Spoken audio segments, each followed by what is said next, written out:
Okay, so here's the thing that absolutely has helped me become better because I used to be a super spender. Like, a lot of people don't understand, but they just spend way too much money.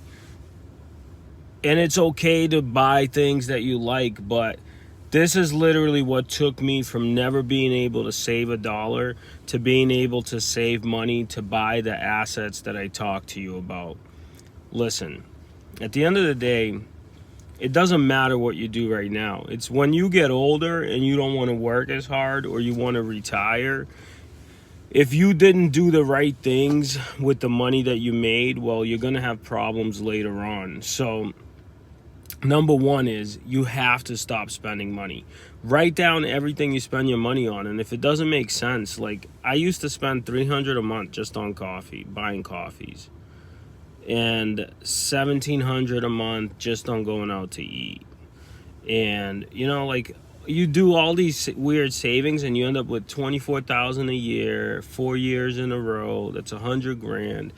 That short savings ends up getting you to the point of being able to buy assets. Those assets, like when I was working as a barber versus now, my real estate makes me more money than anything I could have made as a barber.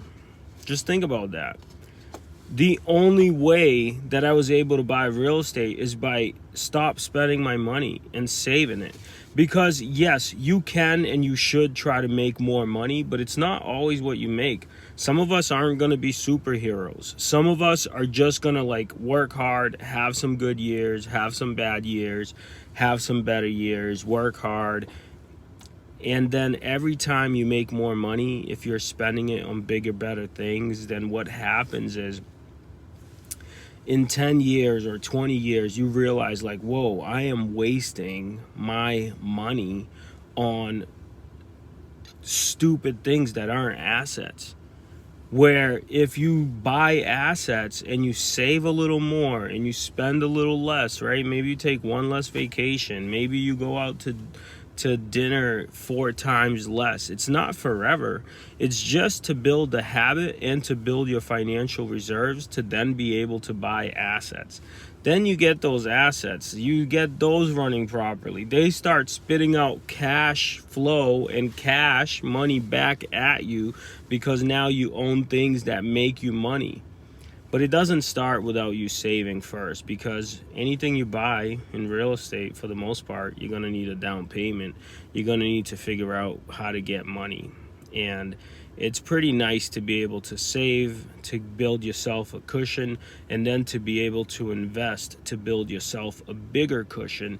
And then that way, when you are older and maybe you don't want to work as hard, or maybe things changed in your business is slower, or maybe you just aren't making as much money, you have these assets that went up in value and that gave you cash. They give you cash.